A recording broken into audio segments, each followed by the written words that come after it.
On va parler du coup dans ce webinaire de matching et de recrutement.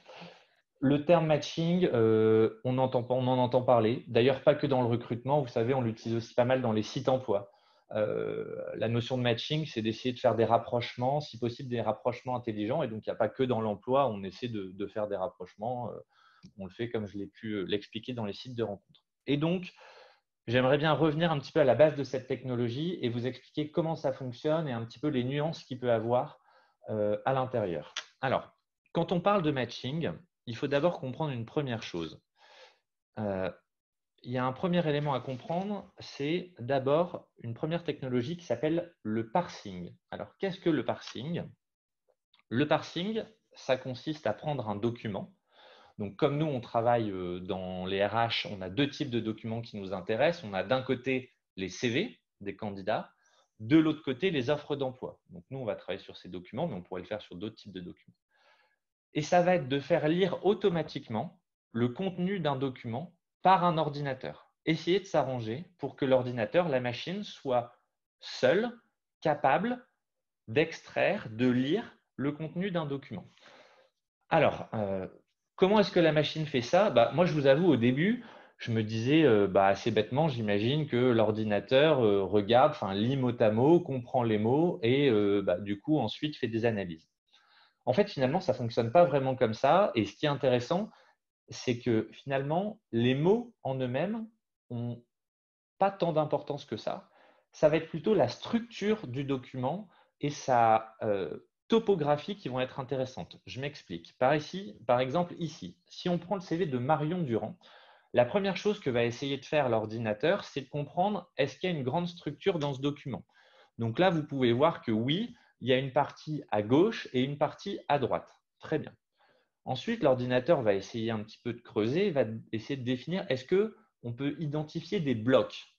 Et donc là, vous voyez que oui, je peux identifier des grands blocs. Bloc expérience, compétences, centre d'intérêt, contact, formation. Vous allez me dire, mais comment fait l'ordinateur pour comprendre qu'il y a des blocs? En fait, l'ordinateur va plutôt regarder comment sont positionnés les éléments sur la page. C'est-à-dire que vous pouvez voir qu'il y a des éléments qui sont alignés en haut, d'autres alignés en bas, certains alignés à gauche, d'autres alignés à droite. Vous pouvez voir que la taille de la police change. On a peut-être de la police 20 pour les titres et de la police 8 pour le texte. On peut voir que le style de la police change. Donc, on a des éléments qui sont écrits en gras, d'autres qui sont soulignés, d'autres surlignés, certains en couleur, d'autres pas. On peut éventuellement avoir des espaces. Donc, on va regarder, par exemple, là où on a de la densité de texte, là où on n'en a pas et on a du vide. Si on a une densité de texte, c'est qu'a priori les éléments vont ensemble. Si on a du vide, c'est que ça sépare deux éléments entre eux. Au plus le vide est important, au plus la séparation est forte. Donc, on va pouvoir distinguer une section d'une sous-section. Voilà. Donc, on n'a pas d'éléments sûrs à 100%, mais en fait, on va utiliser plutôt la topographie du document, la topographie et la typographie du document pour essayer de comprendre comment il se découpe. Et donc, finalement, ce qui est écrit, c'est la dernière information qui nous intéresse, c'est la fin du travail. Et donc, une fois qu'on a identifié un grand bloc, l'ordinateur va rezoomer sur le bloc et va chercher à étiqueter chaque donnée, c'est-à-dire lui donner un nom. Donc, par exemple, là, j'ai zoomé sur le bloc expérience et l'ordinateur, du coup, va regarder un peu, comme je disais, la taille de la police, est-ce que c'est en gras, souligné, surligné, est-ce que c'est aligné à gauche, à droite, espacé ou pas. Et il va en déduire, par exemple, si je prends l'expérience du milieu, là, mars 2014, mai 2017, chargé d'affaires Carrefour-Massy. Il va zoomer sur ça et donc il va réussir à étiqueter les données, comprendre que tiens, j'ai une date de début et de fin. En gras, je vais comprendre que du coup, c'est position, donc c'est le mot anglais, mais qui veut dire le poste qui a été réalisé par le candidat. J'ai l'entreprise, j'ai sa localisation et ensuite j'ai tout un bloc de texte qui est une description. Mais peu importe en fait, dans un premier temps, si on comprend ou pas le contenu de la description. Ce qu'on veut, c'est savoir ce que c'est. Okay, et une fois qu'on a fait ce travail-là sur l'ensemble des blocs, on va donc pouvoir, donc ça c'est la version sous le capot, qu'est-ce qui va se passer? On va donc pouvoir automatiquement remplir des profils de candidats sur des sites emploi. Par exemple, du coup, sur Météo Job, le candidat glisse son CV. on extrait la donnée et on lui crée automatiquement son profil. Mais on peut faire la même chose dans vos systèmes internes, vos ATS, vos SIRH, dans d'autres bases de données. Donc, en fait, le parsing est une technologie essentielle pour aller chercher automatiquement une grande volumétrie de données.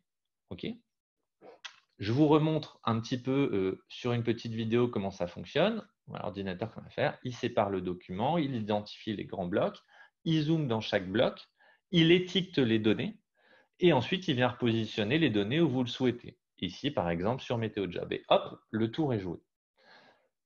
Alors, pourquoi c'est hyper important cette technologie et que je passe un petit peu de temps dessus? Vous comprenez bien que si je me trompe dans mon parsing, si je me trompe ou que je ne comprends pas tout, toute la suite va être bousculée. C'est-à-dire, si ici je me suis trompé et que j'ai inversé, par exemple, j'ai mal étiqueté, que je me suis trompé entre le nom de l'entreprise et le poste, vous imaginez bien que par la suite, ça va être très compliqué de faire des rapprochements en disant poste exercé Clever Connect. Ça n'a pas de sens. D'accord ? Si je n'ai compris qu'un bout de l'information, peut-être que j'ai mis chef de projet nucléaire, ce n'est pas pareil que chef de projet uniquement. Donc, au plus on va être en capacité de bien chercher l'information de façon complète, au plus ça va être derrière, on va pouvoir faire des analyses complètes. Okay, au moins on va faire ça bien, au plus la suite des analyses qu'on pourra faire, notamment le matching, va être compliquée. Il y a très peu d'entreprises aujourd'hui en Europe qui possèdent leur propre technologie de parsing. Nous, on a fait le choix, chez MétéoJob d'abord et du coup chez Clever Connect aujourd'hui, de développer notre propre techno de parsing. Si je suis transparent, au début, c'était un peu la merde, c'était pas simple parce que au début, on avait une performance qui était peut-être un peu inférieure aux standards du marché. Sauf qu'on s'est dit, on voyait que 90% des acteurs du marché utilisaient la même technologie qui est une technologie tierce fournie par un fournisseur européen. Mais on s'est dit, tiens, si on arrive à bien avancer et bien progresser, à devenir meilleur, on pourra du coup faire ensuite un meilleur matching que tout le monde, puisque tout l'enjeu, c'est de réussir à bien capter la donnée. Vous comprenez le pari, et ça peut permettre aussi d'expliquer à certains, il y a peut-être des gens qui ont testé le MétéoJob et le matching il y a 5 ans et qui se disaient, ça ne marchait pas trop.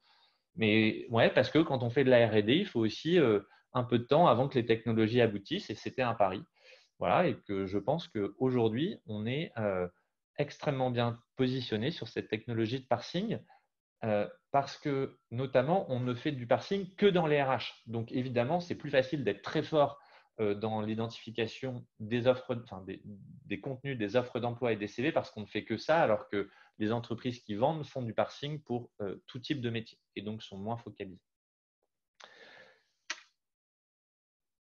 Deuxième élément important, le référentiel.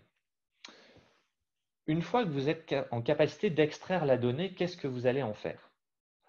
Vous allez essayer de la positionner sur un référentiel. Alors, qu'est-ce que c'est un référentiel? C'est ce qu'on appelle un référentiel métier, qui permet d'organiser et de positionner l'ensemble des métiers les uns par rapport aux autres. Alors, vous vous dites, qu'est-ce qu'il veut dire par là? Je vous montre une illustration.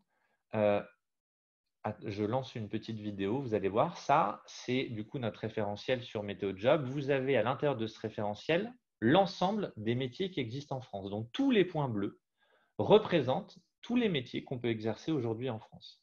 Donc, ce référentiel est extrêmement riche. Donc là, on l'a représenté sur un espace tridimensionnel pour que vous puissiez comprendre. Et regardez, là, je vais zoomer sur développeur front-end. Donc, c'est le petit point jaune. Vous voyez qu'à un endroit, j'ai développeur front-end. Et vous voyez qu'à côté, si je passe, j'ai plein d'autres métiers, développeur HTML, développeur full stack. Qu'est-ce que ça veut dire?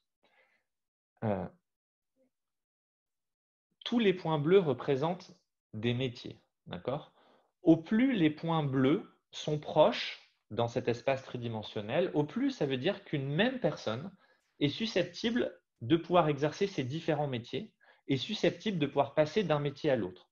Au plus les métiers vont être éloignés, donc les points bleus vont être éloignés géographiquement sur cet espace tridimensionnel, au plus ça veut dire que les compétences attendues pour passer d'un métier à l'autre sont importantes, sont diverses et donc que ça va être beaucoup plus compliqué, qu'il y a beaucoup moins de gens qui arrivent ou en beaucoup moins de temps pour réussir à passer d'un métier à l'autre. D'accord? Et donc, assez logiquement, comme vous le voyez, développeur front-end, développeur Java, full stack, évidemment, ce sont des technologies différentes, mais qui ont des bases communes. Donc, un développeur peut facilement, entre guillemets, passer d'une technologie à l'autre.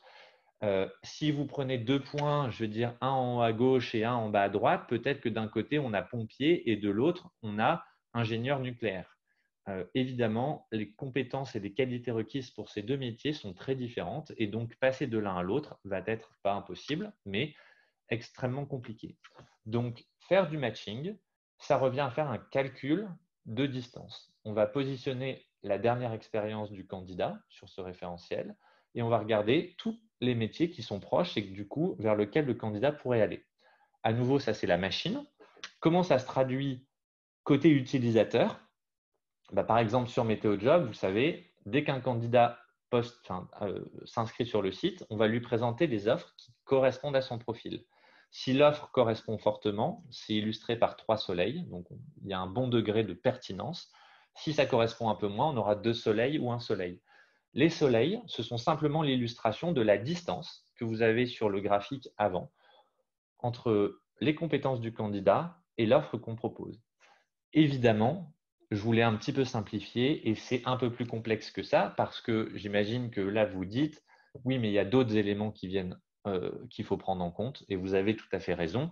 Par exemple, évidemment, si j'ai une offre qui est très proche en termes de compétences de ce qu'a exercé le candidat, mais que par exemple, elle est située à Toulouse alors que la personne habite à Paris, évidemment, il y a des critères qui vont donc disqualifier cette offre. Si cette offre n'est pas du tout dans les attentes de rémunération du candidat, à nouveau, ça va la sortir. Troisième élément, le candidat va aussi émettre des souhaits, c'est-à-dire que peut-être qu'il veut se reconvertir et que donc il ne veut pas nécessairement une offre, qu'on lui suggère des offres proches de sa précédente expérience professionnelle, mais bien des offres très proches de son nouveau souhait, de sa réorientation. Donc évidemment, certains éléments vont venir modifier un petit peu le calcul. Néanmoins, la logique est celle-là. On extrait les données avec le parsing et ensuite on les positionne sur un référentiel. Vous comprenez du coup pourquoi, pour faire un bon matching, avoir le site emploi Météo Job est déterminant. C'est-à-dire que c'est très dur de faire du matching si on n'a pas un site emploi où on voit en permanence toutes les nouvelles offres qui apparaissent, les nouveaux métiers, il se crée des nouveaux métiers toutes les semaines, et les métiers qui disparaissent. Et en plus, les distances entre les métiers changent.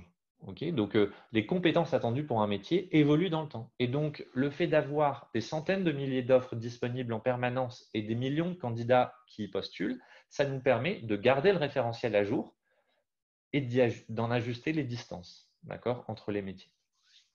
Évidemment, ce matching, donc là, je l'ai illustré ce que ça donnait sur Météo Job, mais vous pouvez le faire ailleurs que dans Météo Job. Vous pouvez le faire sur votre site emploi. Donc, vous pouvez par exemple demander à un candidat de charger son CV. On va faire le parsing de son CV. En même temps, on va faire le parsing de toutes les offres, de toutes vos offres présentes sur votre site carrière. Et on va uniquement montrer au candidat les offres qui lui correspondent. D'accord? Et donc, optimiser sa recherche d'emploi et on l'espère améliorer le taux de transformation du site carrière. Voilà. Donc là, par exemple, c'est un exemple sur NJ où à nouveau, vous retrouvez, du coup, là, c'est pour un candidat. Voilà, l'offre technicien de maintenance, elle correspond à 4 étoiles sur 5 par rapport aux expériences passées du candidat. Quelles sont les limites de cette technologie? Évidemment, il faut rester humble. Toutes les technos ont des limites. D'accord? Rien n'est parfait et on le saurait tous si cette technologie était magique. Les limites. 1, la matière. 2, la technologie en elle-même. Alors, la matière. Évidemment, que ça soit pour un recruteur ou pour un candidat, si je n'ai pas l'offre d'emploi qui correspond, je ne peux pas l'inventer. De la même façon que si je n'ai pas le candidat qui existe, je ne peux pas l'inventer. Je donne un exemple.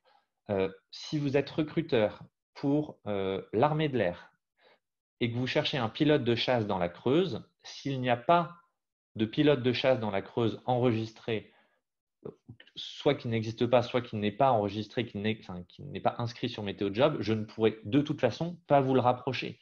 Et donc, je vais vous rapprocher peut-être le matching va vous suggérer un mécanicien aéronautique, vous allez dire ça ne fonctionne pas. Mais le problème n'est pas la technologie, mais bien l'existence ou non de ce profil dans notre base ou même dans la vraie vie. Voilà. De la même façon, pour un candidat, certains candidats peuvent dire mais je n'ai pas trouvé l'offre qui me correspond. Mais parfois, on fait le meilleur rapprochement possible, mais il se peut que même le meilleur rapprochement possible ne soit pas satisfaisant au regard des attentes du candidat. Donc, c'est important de prendre de la distance par rapport à ça. Okay. D'où notre enjeu également, notamment par exemple sur Météo Job, on a la technologie, mais de continuer à avoir un volume très significatif d'offres et de candidats. Aujourd'hui, on a près de 6 millions de candidats inscrits, ce qui fait 1/5 de la population active française. Donc, ça, normalement, permet très souvent de trouver des candidats pour des offres. Voilà. Mais pas systématiquement et pas à 100%. Deuxième point, la technologie, il reste des points de faiblesse. Et il faut le dire et je pense que c'est important. Je vous donne un exemple. Par exemple, dans l'extraction des données d'un CV, il y a 2 types de CV qui vont être plus compliqués que d'autres. Les CV extrêmement designés. Vous savez, les designers ou les gens en com ou en marketing, ils vont avoir tendance à faire des CV un peu plus élaborés sur Photoshop. C'est plus dur à lire. C'est plus dur à lire automatiquement par la machine. Anglais courant, c'est facile pour nous. Une barre dessinée en rond où on voit 90% de maîtrise de langue, c'est plus dur à interpréter.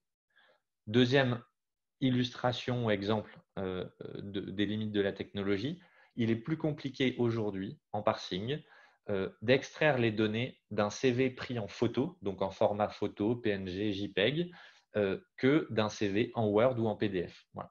Et donc factuellement, le même CV, on peut avoir des éléments de matching un peu différents en fonction de son format. Donc c'est important. Donc je pense qu'il y a quand même un bon niveau de fiabilité, mais on n'est pas à 100%. Et il faut le savoir. Et c'est, je pense, faut avoir un peu d'humilité aussi, de transparence quand on utilise ces technologies. Voilà. Donc ça, c'est ce que permet de faire le matching aujourd'hui et comment il fonctionne. Ce qui est aussi un petit peu compliqué et pourquoi je voulais aussi vous expliquer ça, c'est que évidemment, comme le mot matching veut dire rapprocher, à partir du moment où des gens font des rapprochements, ils appellent ça du matching. Donc, ce que vous devez comprendre, c'est qu'il y a une palette de complexité. C'est-à-dire que quand vous allez sur Excel, vous avez des pages Excel, vous avez rempli plein de données. Quand vous faites CTRL F, ça vous ouvre une recherche et vous cherchez par exemple le mot ressources humaines. Et ben, ça va vous faire un matching. Ça veut dire c'est une recherche par mot-clé. Si Excel trouve dans le document quelque part ressources humaines, il va vous dire oui ou non. Donc, à partir de là, c'est du matching. Nous, on fait exactement la même chose, sauf qu'on va essayer de faire un matching qui est beaucoup plus dense, beaucoup plus compliqué. Je vais vous donner une illustration. Il y a plus de 20 appellations pour le mot commercial. Sales, business developer, commercial, commercial B2B, technico-commercial. Donc, l'ensemble de ces appellations vont, en fonction des entreprises et des secteurs, tout de même désigner globalement le même métier avec des nuances. Si vous faites des gens qui mettent en place uniquement des recherches mots-clés, eh ben, si le candidat n'a pas exactement écrit ce mot-là sur son CV, vous allez passer à côté. Une des notions importantes du matching, c'est de dire que nous, on sait très bien, puisqu'on a référencé l'ensemble des métiers, que commercial, technico-commercial, sales B2B, tout ça, ce sont des métiers extrêmement proches qui sont dans la zone commerciale, d'accord? Et donc, on va pouvoir très facilement rapprocher à un sales une offre de business developer, d'accord? Parce qu'on a tendance à angliciser aujourd'hui pas mal de postes, d'accord? Donc, voilà l'intérêt et voilà ce que permet de faire le matching à des niveaux beaucoup plus poussés que juste un rapprochement mot-clé que certains vont appeler matching. Ce n'est pas forcément du mensonge, mais disons que c'est une présentation avantageuse d'une technologie qui est certes utile, mais tout de même basique et avec des défauts, je pense. Alors, ce que je vous expliquais, là, on a beaucoup vu côté candidat, c'est-à-dire comment fonctionnait le matching, mais c'est la même chose côté recruteur. Je vous fais une illustration. Je vais prendre une offre, donc c'est une petite vidéo que j'avais enregistrée. Je vais prendre une offre, je vais cliquer dessus. Et je vais du coup ce coup-ci faire le parsing de mon offre pour la comparer à une base de candidats. Par exemple, là, j'ai une offre d'agent d'essai en signalisation ferroviaire de la SNCF. Je vais faire lancer le matching par rapport à tous les candidats dans notre base et vous allez voir que là, hop, j'arrive automatiquement et j'ai les candidats qui sont scorés ici, 78%, 77%, 76%. Donc, les candidats sont scorés par degré de pertinence, c'est-à-dire est-ce qu'ils avaient les compétences requises dans l'offre. Vous voyez bien que sur la gauche, j'ai en fait extrait tous les critères que j'ai trouvés dans l'offre. Donc, j'ai fait le parsing de mon offre que j'ai comparé aux candidats. Donc, on peut toujours faire dans les deux sens. Soit on part d'une offre d'emploi qu'on compare à une base de candidats, soit on peut partir d'un candidat et on lui compare une série d'offres pour lui proposer la meilleure. Voilà. Donc, la technologie peut fonctionner aussi bien pour les candidats que pour les recruteurs. Okay. La prochaine étape, parce que moi, je pense que le matching est une technologie d'avenir et qu'elle ouvre des perspectives. Donc, j'ai envie de vous partager un petit peu ce que ça ouvre selon moi comme perspective. Attention, toujours, ça mérite d'être pris avec du recul, d'être réfléchi. Donc voilà, je vous échange ça, c'est plutôt pour s'ouvrir les chakras. Vous voyez à nouveau le référentiel, juste les petits points là sont de différentes couleurs, mais c'est la même chose que les points bleus tout à l'heure. Et vous allez voir ici, j'ai pris un poste, je vais juste faire pause sur la vidéo. J'ai pris un poste, vous voyez, de data analyst. D'accord? Et là, vous pouvez voir ici, les traits bleus, ce sont l'ensemble des parcours professionnels des personnes qui aujourd'hui, sur MétéoJob, sont enregistrés, enfin, ont déposé leur CV, sont aujourd'hui data analystes. Et on voit du coup l'ensemble des parcours qui les ont menés à devenir data analystes. D'accord? Et donc, ce qui est très intéressant, c'est que vous voyez, il y a des traits bleus un peu fins et il y a des traits bleus qui sont plus fins, plus épais, excusez-moi. Vous voyez, il y a des traits bleus assez fins et d'autres plus épais. Qu'est-ce que ça veut dire? Le trait bleu le plus épais, c'est ce que nous, on va appeler la voie normative, c'est-à-dire la voie la plus empruntée. Je n'ai pas dit la meilleure. C'est-à-dire que globalement, la majorité des gens, pour devenir data analyst, sont passés par ces précédentes expériences-là. Donc là, vous voyez, il est écrit 20 ans, 15 ans, 10 ans, 5 ans. Vous voyez d'ailleurs qu'il y a peu de personnes qui ont 20 ans ou 15 ans d'expérience qui sont data analyst parce que comme c'est un métier assez récent, finalement, en fait, il y a peu de données très historiques sur ce métier-là. Vous verrez que si j'en prends un autre, ça sera assez différent. Et donc, en quoi c'est très intéressant? En tant que recruteur, ça veut dire que si moi je recherche des data analysts, je sais que probablement au plus je vais me déplacer le long de cette courbe bleue, au plus je suis susceptible de trouver des gens qui ont les compétences pour devenir data analyst. Mais de la même façon, si je ne trouve pas le long de cette voie principale, je sais aussi qu'il existe des voies secondaires. Certes, pas fiables à 100%, mais il y a bien une partie des personnes aujourd'hui qui sont data analysts qui ont été dans le passé peut-être web développeurs et que donc je peux aller chercher parmi une population de web développeurs et former de futurs data analysts. Je continue la vidéo pour que vous puissiez voir du coup l'illustration de ce modèle sur d'autres familles de métiers. Vous voyez, on a vu par exemple secrétaire, donc il y a des gens qui ont été secrétaires et qui ont évolué vers d'autres postes, c'est ça qui est très intéressant. Et là, hop, vous voyez cadre commercial. Cadre commercial, regardez en haut à gauche, j'ai changé de métier. Vous voyez que le nombre de traits est infiniment plus élevé. Pourquoi? Parce que évidemment, on a beaucoup plus de données et de data sur les cadres commerciaux. On a beaucoup plus de personnes enregistrées sur MétéoJob sur ce métier. Et donc, évidemment, on revient aux notions de big data. L'importance pour pouvoir faire des prédictions et des analyses, au plus la volumétrie est importante, au plus les analyses qu'on va pouvoir faire vont être justes. Par exemple, si vous me demandez quelle est la voie principale pour devenir ostréiculteur, je ne pourrais pas vous donner la réponse parce que j'aurai peut-être une, deux ou trois traits. Autant dire que globalement, ça ne vous donnera pas d'informations suffisantes. En revanche, pour un grand nombre de métiers, comme le métier de cadre commercial, vous allez pouvoir en tirer en tout cas des indices très intéressants. Vous allez pouvoir du coup chercher le long de la voie bleue, c'est là où vous serez le plus rapide. Donc en fait, c'est une sorte de base de connaissances. C'est-à-dire que vous pourriez recruter, changer d'entreprise ou recruter une nouvelle personne en RH sur un nouveau métier. Automatiquement, elle pourrait, avec cet outil, cette information, savoir où aller chercher quel type de candidat, puisque du coup, une majorité de personnes qui avaient ces expériences dans le passé ont réussi à accéder à ce poste-là. Donc pourquoi ça ne serait pas vrai dans l'avenir? Voilà. Donc moi, on imagine que ça pourrait être un outil d'aide à la recherche et aussi de diversification des profils, parce que cet outil vous montre également que oui, il y a bien certes 3 personnes sur 10 000, mais elles existent, qui étaient secrétaires et qui sont devenues cadres commerciales. Donc, c'est possible. Et donc, ça nous permet aussi de lever certains a priori qu'on peut avoir en tant que recruteur, ce que je trouve intéressant, qu'on est placé devant les chiffres, les statistiques. D'accord? Après, j'ouvre un peu le débat à nouveau. Le passé renferme probablement aussi certaines erreurs, peut-être certains biais qu'on ne veut pas reproduire dans le futur. Donc, il faut aussi trouver comment trouver la bonne distance par rapport à ça. Ok, voilà. Donc, ne faisons pas une confiance aveugle à la technologie. Je continue. On réfléchit, nous, aujourd'hui, à créer le MétéoBot.